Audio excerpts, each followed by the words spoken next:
Welcome to this new edition of the Power 2 Pod. My name is Andy, and we got your boy Nick over here.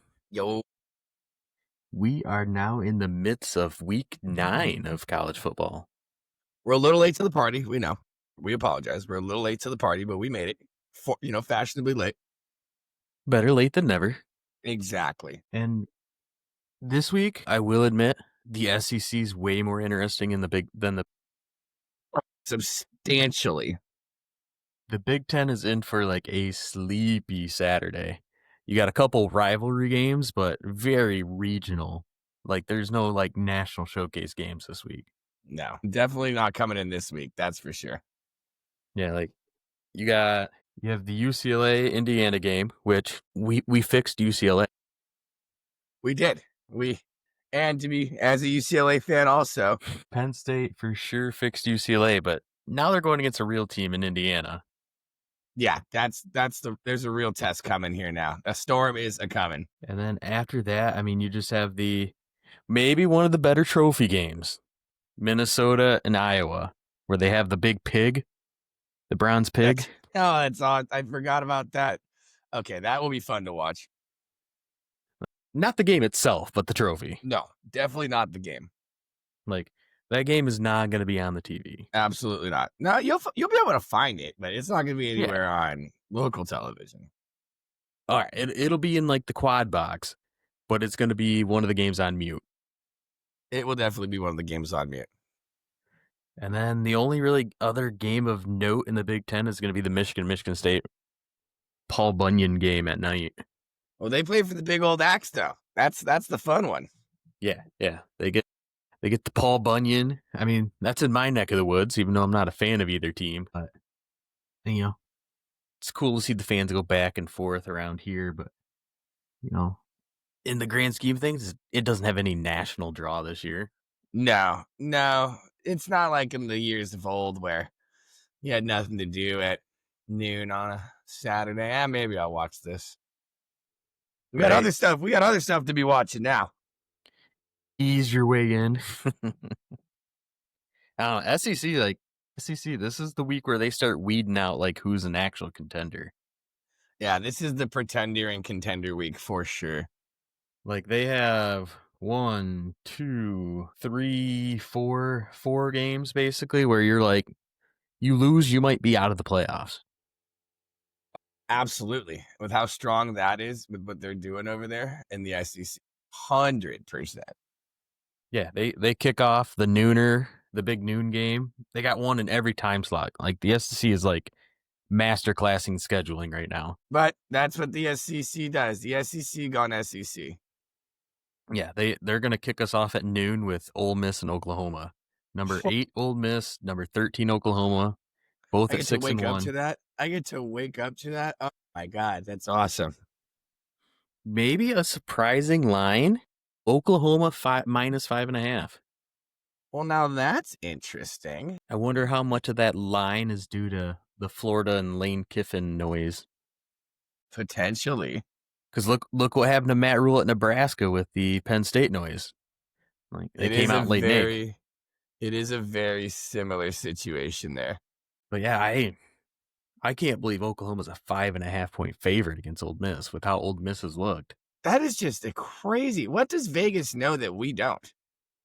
They win a lot more than we do. I know that much. Well, yeah, but I mean, at this point, a lot of people win a lot more. Like, I mean, Vegas is just always doing so. I just want to know what they know. Vegas, what do you know? Yeah, it's one of those games where you're like, why is the line like this? And then Oklahoma will win by 7. You're like, oh, that's why. You're like, I didn't see it that way, but there you go. And then the 3:30, the midday big game is going to be the Missouri at Vanderbilt game. Both teams 6-1. My God. The SEC is just cooking. Yeah, Vanderbilt slipped into the top 10 this week. They're at number 10. Remember when Vanderbilt sucked? Remember when Vanderbilt was literally the laughing stock of the SEC for years and years? Yeah. And years. Yeah. They've had basically like 2 blips. They had the 2 James Franklin year blips. Then they went back into purgatory. And now they have the last 2 years. God, hopefully that's not a pattern. Right? Just all right, you're gonna get 2 good years, and then you're gonna get about 10 bad And ones. it's gone.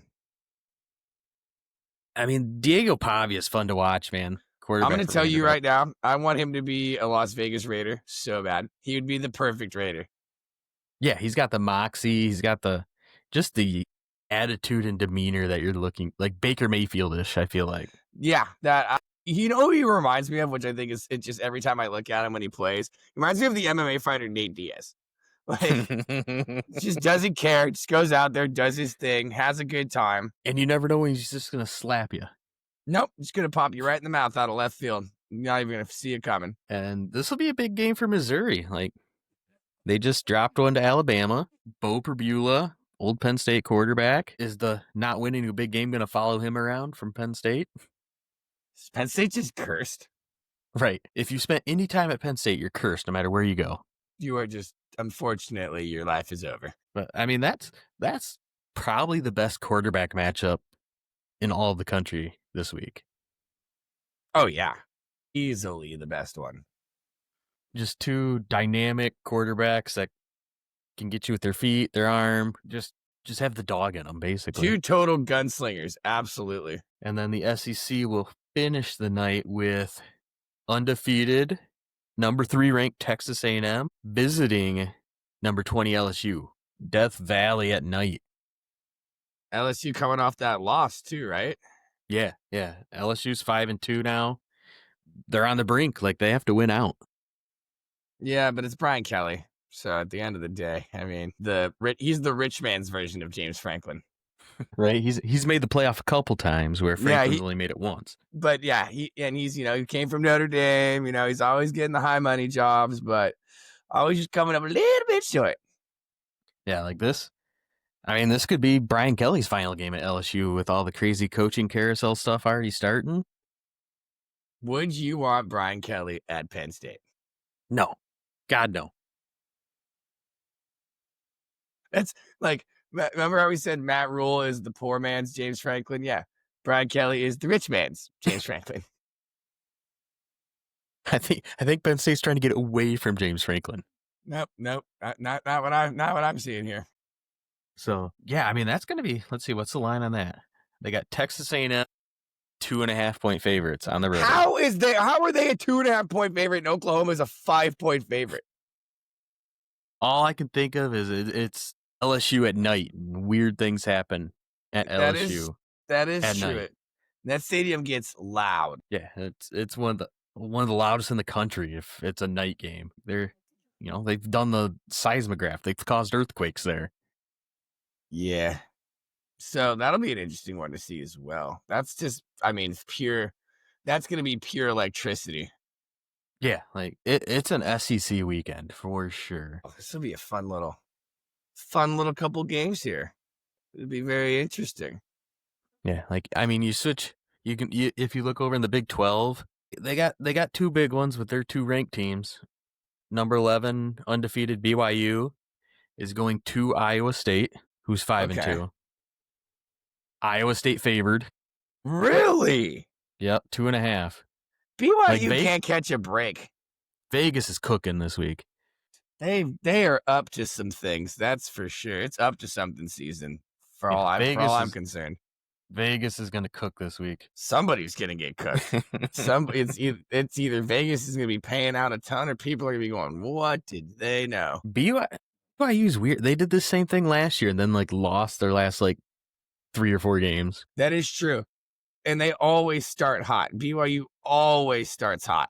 And then it's just, there's some random team, they play Utah or you play Utah State or something, and all of a sudden it's a rivalry game. And they're like, oh, well, there that all goes. As we were talking about the Penn State job, this could be Matt Campbell's audition tape for the Penn State job. He's a name that keeps coming up. That'd be fun. That's another good one. I don't think it's not the sexy hire, but it might be the smart hire. Yeah, it's not, it's not the flashy, it's not the, the flash in the pan as much as it is, just what we might need, a bit of our medicine. It's not Urban Meyer or Nick Saban. It is not, no. That would you pull out the red carpet. This isn't a pull out the red carpet type coach. If it were a Meyer or a Saban, that's like everybody who ever played football for this school show up tomorrow for this man right now. Okay, Nick Saban actually talked about the Penn State job today a little bit. I think it was on McAfee. did he? He pretty much said he wasn't going to take it, but he was keeping his agent away from his wife because he didn't want his wife knowing the numbers being thrown around. Like there's some big numbers getting thrown Hold on, around. talk this really quick. year. I'll be right back. Hold on 1 second. Yeah, you're good. Like the numbers going around for Lane Kiffin going to Florida is like 15 million. So there is some big numbers going to go around this year in the coaching carousel, which is going to cause a lot of craziness for sure. The other game to kind of look at here in the Big 12 is going to be the Houston, who's 6-1, at Arizona State, who's ranked 24th now, slid back into the rankings. Kenny Dillingham, I like Kenny Dillingham as a coach. Like, if somehow we could pry him away from his alma mater over at Penn State, I would not be against that. That would be, I think, a good hire. But he's kind of an Arizona State guy. But they got a big game against Houston. Houston, like I said, Houston's 6-1. Arizona State's 7-point favorite. Levitt's back for Arizona State, which helps them a lot. They're just a different team with their starting quarterback, just like most teams. So, but that's another coach we're talking about for Penn State is Arizona State Kenny Dillingham. That's definitely one. But it's a big game for him and keeping the focus. It's going to be interesting to see all these coaches who keep coming up for all these jobs if they can keep their teams focused. It's going to get really interesting really fast to see who, it's almost like a horse race at this point. Who can keep the momentum going? Because, who's going to get tired of that last stretch? Yeah, like you're Because going to look we're 5 weeks away. Yeah, most teams have played seven games, so you got 5-6 weeks here left. I mean, the clock's ticking now. We're coming into it. Yeah, you're gonna find out which coaches can handle the background noise of what's going on in the college football world. So you're gonna look at Arizona State because Kenny Dillingham keeps coming up everywhere. You're gonna look at Ole Miss because Lane Kiffin keeps coming up. You're gonna look at Nebraska for Matt Rule, Iowa State, even Vanderbilt, Clark Lee. He's getting a ton of kind of buzz too. He might be the type of person he seems like he might stay loyal to that program, as he just kind of has that. I have that vibe. Yeah, I like the more and more information that comes out, the more and more it seems like a lot of coaches might stay put. Like we might not get a ton of splashy moves like teams are hoping. We're not going to see a Kurt Signetti type leaving this year. Yeah, because like Kenny Dillingham's like he's an Arizona State guy. Like he went to that school, he worked his way up there. Like he's an Arizona State guy. I feel like it might take a lot to get him out of there. Did he work under Herm Edwards at all while he was there? I think so. Yeah, okay. So that's another part of that. But like he's kind of like invested in that program. No, 100%. But at the same time, money talks, bullshit walks. Yeah, the numbers getting thrown around, like they're talking like it was like $86 million for 6 years for Kiffin at Florida. Dear Lord. Yeah, like highest paid. Florida's trying to make Lane Kiffin the highest paid coach in college football. Dear Lord. Well, I mean, I'm pretty sure Nick Saban will always be the highest paid coach in college football. If he comes back. That used to be in his contract. There was like, here, we'll give you $10 million every year until you decide that you don't want to coach anymore. Well, that Kurt Signetti's new deal has a like clause in there that he has to be a top, I think it was like top 3 paid coach or top 5 paid coach. What? How could you put that stipulation in your contract? Saban had the stipulation that he had to be the highest paid. Okay, that makes sense, but like top 3? Yeah. Like Signetti's going to get a raise before the season's over. What are they going to do? Did they just take the average of the 3 and then go, here you go? Yeah, I don't know all the logistics, but I know that was in that contract. That's insane. Well, I'd move to Indiana for that too then, if that was the case. Right. I'd be pretty happy in Bloomington just for that much money. I mean, it would take me a lot to move to Indiana, but you know, $8-9 million a year, definitely do it. You get it done. That's for sure. It would take the sting out. Oh yeah. I'm not And let's against see. it, but as the world turns, we shall always see. Right. You never know who's gonna leave and who goes where. We thought the Big Ten slate was bad. We might not even talk about the ACC. Oh boy, I wish you could hear this button I'm pressing right now. Whole lot of nothing going on in the ACC. That is a dumpster fire. I mean, ACC might get a couple coaches poached this coaching carousel. It definitely could be a possibility. Like Brent Key from Georgia Tech's name keeps coming up. Even Fran Brown in Syracuse comes up. Dave Dorn in West Virginia. Virginia's Tony Elliott. Like, there's a lot of coaches in the ACC's name that keeps coming up for a lot of these jobs. Well, West Virginia is one of those teams where you're like, what in the world is going on over there? Yeah. I mean, they brought Rich Rod back, and then it's just been awful. They have not recaptured the magic of Rich Rod. No, Rich Rod is left that magic on old back on those country roads or something. I mean, with the jobs that are open right now, I feel like the ones that are actually open right now, Florida and Penn State are probably the top two. Yes, easily. And then if LSU comes open, LSU probably passes them. I would say yes, that would be the case there. You still got Florida State that could come open, Auburn that could come open. I could see James Franklin go and do like a Florida State. I've actually seen him rumored Arkansas. That's another good one. I could see that one. That'd be a nice, like, soft landing for him, I feel like. I feel like Arkansas fans would be thrilled with 9-3, 8-4. Oh my God, they're like, we're back. Like, that might be the perfect landing spot for him. It'd be, soften the blow, as they say. And as long as they pay him a decent amount to offset that buyout for us Penn State fans, I'm all aboard. Right, exactly. And that softens the blow for us in that same manner. Just a nice program with a lot of boosters. Yeah. Because who's their big boosters? Walmart, isn't it? Arkansas? Yeah, I think so. They got the Walmart money behind them. Yeah, but that family owns the Broncos now, don't they? Yeah, the Walton family. Yeah. So their money might be a little tied up in the Mile High. That, they threw a lot of money at moving Calipari over there for basketball. Oh my God, that's right. He's there. We'll see. Have to see how serious they are about football. God, if you had John Calipari and James Franklin at the same school, that's a flex. Right? That's a pretty good basketball, football combo for sure. Then they both go 500 and you're like, no, we suck again.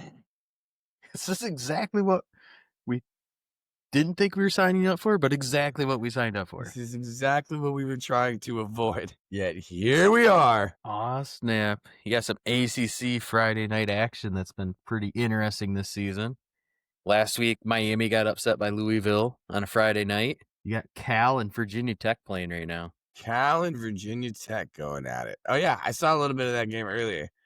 Yeah, the quarterback Cal is up 10 at halftime, and Virginia Tech has tied the game up again. It's 2020 now. Oh, you need to give me 1 minute here. I'm going to run downstairs just really fast. You're good. Yeah. But yeah, ACC, like that we used to have when the Pac-12 was around, where just weird things happen. They are happening Friday nights in the ACC. Cal traveling all the way to Virginia on a Friday night and kind of getting all they can handle with a Virginia Tech team that's looking for a new coach. But yeah, like I was just saying, the new ACC Friday night is the Pac-12 After Dark that has disappeared from us. It reminds me of Maction. Good old Wednesday night Maction. Yeah. Like, I love those old Maction games were so, like, if you go back like 10 years ago, I mean, it was like you'd be watching like Miami of Ohio versus like Toledo, and the score would be like 57-42. You're like, oh, they just don't play defense at all in this division. And they're like, nope, we sure don't. Nope. That's why we play on Tuesday nights and Wednesday nights. Damn right. If you want to see basketball scores in a football game, though, come on down. Yeah, they're higher scoring than Big Ten basketball games. They're literally, I remember, I think I saw a game, it was like 63-56. And I was like, this is absurd. They're just scoring on every, do the defenses just go, ole? Just when can we just let them score because we can get the ball back quicker. Literally, just let them in, boys. Let them in. They're on the 20. Let them in. Offense is more fun than defense. It's for the It's ratings. a known fact. How many other people do you know are playing football on a Tuesday or Wednesday night? We got all the ratings here. Virginia Tech's kind of running it all over Cal right now. They have 158 yards rushing right now in the third quarter. Oh my God. Making them work for it, as they say. Yeah, Hawkins is already over 100 yards rushing. And Cal cannot run the ball right now. They have 28 yards rushing. I got it on in the background now. And yet it's somehow still tied. Yep. Like hindsight. Right? So let's wrap up this episode with picking some of the bigger games this week. Oh, here we go. Now we're cooking. Want to pick against the spread or just pick straight up? I want to go against the spread. All right. Because if we start hitting, then we're going to start a little betting line here for everybody who's listening. You guys, for $100 a week or a month, can sign up. No, I'm just kidding. As we go 2 for 12 in picking games. It's a little inside joke right there for Andy and I. All right, let's see what kind of interesting lines we got here. All right, we need to track these. I don't have like my pen and paper in my office. Do you have something to track this? Okay. Yeah, I got this. All right, cool. Don't mind the noise. Don't mind the snap, crackles, and pops. We're recording this on video, but we're going old pen and paper here. Damn right. You hear that? You hear that? That's the sound of a pen clicking for you Gen Alphas out there. You hear that? Yeah, it's not a text message. Yeah, all right, let's go through some Big Ten games here because there's a couple interesting lines. Northwestern at Nebraska. Nebraska's -7.5. Northwestern's been cooking. Northwestern has been cooking. And this could be a total trap game for Nebraska. It's at Nebraska. Yes. They're going to come out flat because they're going to think Northwestern are a bunch of nerds. And they just came off that kind of embarrassing loss to Minnesota. So Northwestern's going to be hungry. And Matt Rule, oh, man, 7 points. Mm-hmm. Give me 7.5. Give me Northwestern. Give me Northwestern. You're going Northwestern? All right.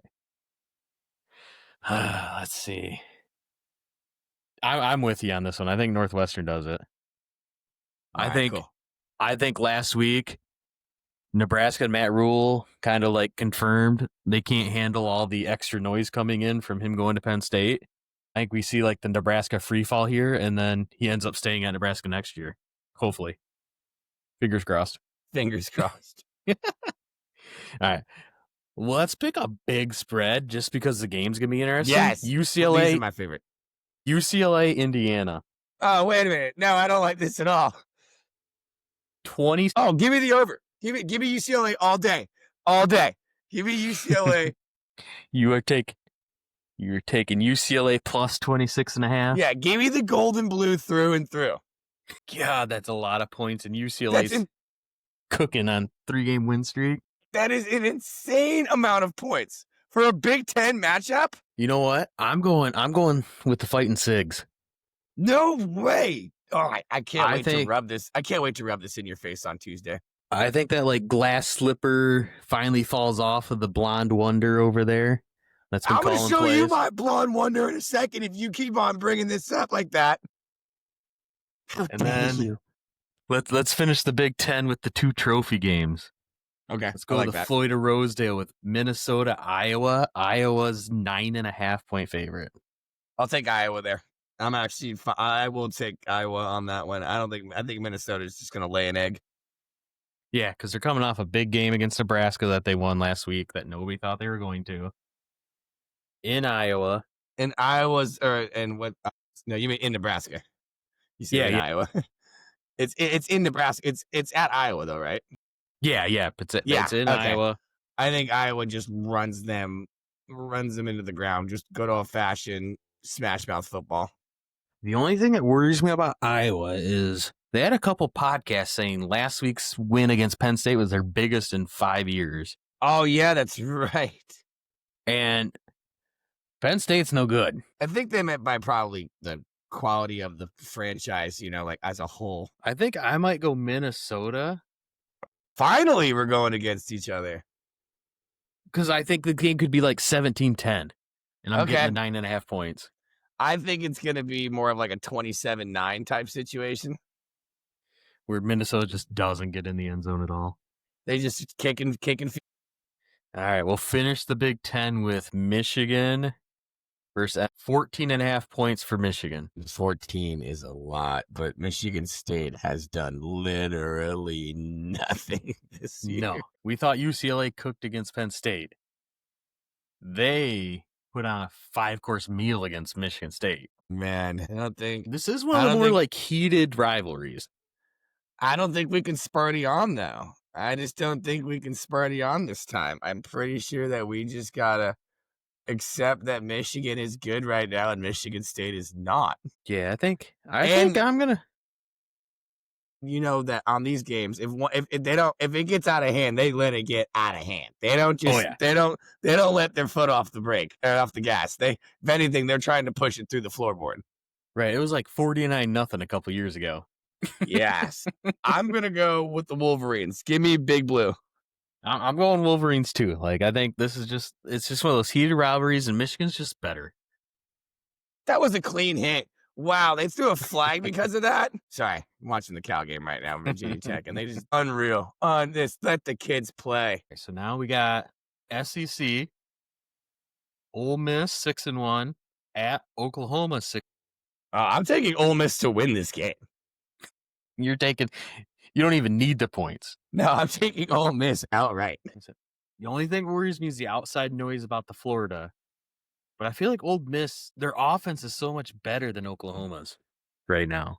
Yeah, I think so too. So, like, I'm just saying, I'm taking Ole Miss outright. And I'm probably gonna end up eating a side of crow with the serving of humble pie.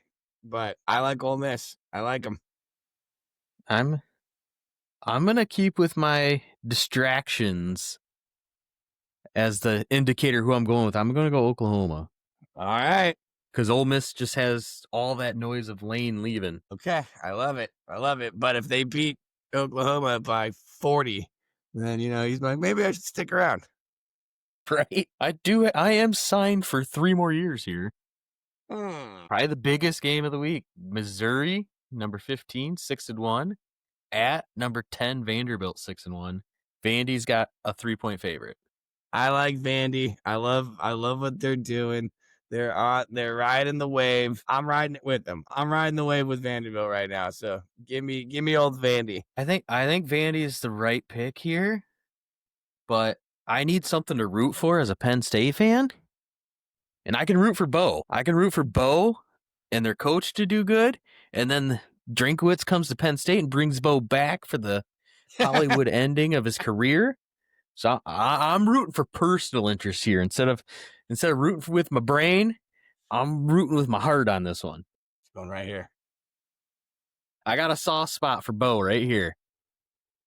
I still got it for him. Bo knows, damn it, Bo knows.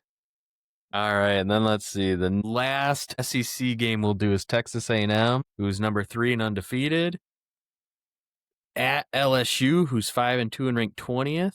At night, Texas A&M is a 2.5-point favorite. Oh, so you're giving LSU 2.5 points at home. I think Texas A&M definitely wins by more than 2 points. Yeah, I think I agree with you, and mainly it's just I think Brian Kelly's time's done in LSU, and I think this is like one of those final nails in the coffin is Texas A&M going into Death Valley at night, and just we've seen it before. We've seen a team go in there and just knock him out. Just slap him in the mouth. Let's see if we can find 3 more games to make like an even 10. Oh, here we go. All right, let's go Big 12. BYU, number 11, undefeated. Going to 5-2 Iowa State. Iowa State, 2.5-point favorite. Yeah, I'm going BYU on this. I like BYU. I'm a big fan of them. I like the state of Utah. It's a beautiful state. So this is a little this is a little biased for me. So I'm going with Utah just because I like them. You're going with the old bias. Brigham Young University. The Mormons, right? Zim Mormons. See, if I'm sticking with my distraction technique, that means I go BYU. Because Matt Campbell's name keeps coming up here and there. 2.5. You're giving me BYU. Yeah, so BYU plus 2.5. I think I'm with you on this one. I think I'm with BYU. Hell yeah. I think that one makes sense this week, especially if I gotta keep And then my if BYU loses, then we know it's just another regular BYU year. BYU gonna BYU. Yeah, but if they win, now you got to go. Oh shit, maybe BYU might be real deal here. Yeah, BYU. Yeah, if they get to 8-0. I mean, they're gonna be the favorite to make the playoff from the Big 12 at that point. Oh yeah, for sure. All right, another one in the Big 12. 6-1 Houston, unranked, going to Arizona State, who's ranked at 5-2. They're ranked 24th. Arizona State is a 7-point favorite. Oh man, Houston's looked pretty decent this year. Yeah, they're sitting at 6-1. They're like quietly 6-1. Yeah, they're like sneaky 6-1. I think their only loss is to Texas Tech, who we know is pretty good too. But Arizona State just beat Texas Tech last week. Man, I'm gonna go Arizona State. I like them. I'm going to Arizona State. I was really thinking about going with Houston on this one, but it's Right at on. Arizona State, right? Yeah. Yeah, give me Arizona State. That crowd's wild. It is wild. That stadium is small, and that crowd goes crazy. Like, the only thing that's making me think Houston is Arizona State just came off that big emotional victory against Texas Tech last week. Dillingham keeps getting mentioned for jobs. Oh yeah, here you go. This is perfect for you. This is it. I'm going Houston. Like, this is either going to be the best. This is either the best strategy ever or the worst strategy ever. We'll find out. One of us is going to be so bummed after this. Like, I'm either going. You know what I'm gonna have to start doing going forward too is we're gonna have to put down like some cash for these things, like maybe like $1, whatever the minimum bet is. Not like cash app you each week, and we'll see if we hit or not. Yeah, like I'm either going 2-8 or 8-2. Like, there's not gonna be there's not gonna be a 6-4 here. We're all in on this one, boys and girls. All right, that's 9. So let's go Group of 5. The Group of 5 game of the week. Number 18 USF at 6-1 Memphis. USF is a 6-point favorite. Oh, God, no! Like sit. They're going Memphis' to first Memphis. loss came last week. And they're going to Memphis. Mm-hmm. 6 points. 6 points. USF. I'll go first on it. I'm going USF. Okay.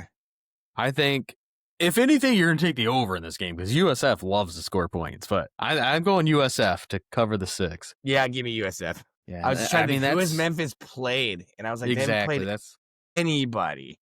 Yeah, this is kind of like this is definitely their biggest test. This is kind of like almost a faux playoff game for the Group of 5 spot. Really is though. It's gonna see who really edges themselves in front of everybody else. Or Navy might slide in there. Navy's still undefeated. God, I love the Army Navy game. I can't wait. I can't wait. Can you imagine if Navy ends Notre Dame season? Oh my God, that'd be so funny. It's not gonna happen, but it would be one of the funnier outcomes. It would be hilarious. Okay, hold on. What is the spread on that game? It's still Virginia Tech game, Cal game is insanity. I think it's still 2 weeks away. Oh, it's 2 weeks away. Yeah, it's in like November. Oh my God! So Virginia Tech threw an interception, and then Cal just fumbled the ball and gave it back to Virginia Tech. It's Pac-12 after dark in the ACC. It is literally. I mean, Pac-12 after dark was awesome. Don't get me wrong, but it wasn't after dark for me. It was standard time. It was sometimes games would go to 10. Like, it's 1 a.m. here. I'm like, yeah. For us normies over here on the East Coast. For you normies, okay, bro. Okay. We'd wake up and see Stanford beat USC. You're waking up to go take a piss middle of the night, and you're like, oh, wow. Wazoo is taking it to Washington right now. Who would have thought? Right. Just what the hell happened here? It's like 1:30 in the morning. You're like, still a game on. That's my God. Cal recovered it, then fumbled again, then recovered it again. Oh my God. It's just wild. It's just absolutely wackiness. I think this is a good first episode for us. Give you guys some week 9 action here. talk about the big games this week, give you our picks and coaching carousel talk. See if our bets hit. It's gonna be interesting. Like I said, it's only gonna be really good or really bad. And we are not simpatico on this either. We have a No. lot of we're different here. Somebody's gonna be really stoked and somebody's gonna be really bummed. Yeah, we are different on 4 of the 10. Oh, that's where it'll get interesting. But yeah, I think that'll do it here for our first episode of the 2025 season on the Power 2 Pod. Like, subscribe, review. We're on YouTube, Twitter, Twitch. We were on Twitch today. Hell So yeah. check us out, share it, come hang out. Like, we like to have fun and talk college football. That is true. So that'll do it for us. We're going to try to do Tuesdays and Fridays and maybe some Saturday like live watches sometimes. Oh, that'll be sweet. So yeah, thanks for watching and we'll catch you guys later. You.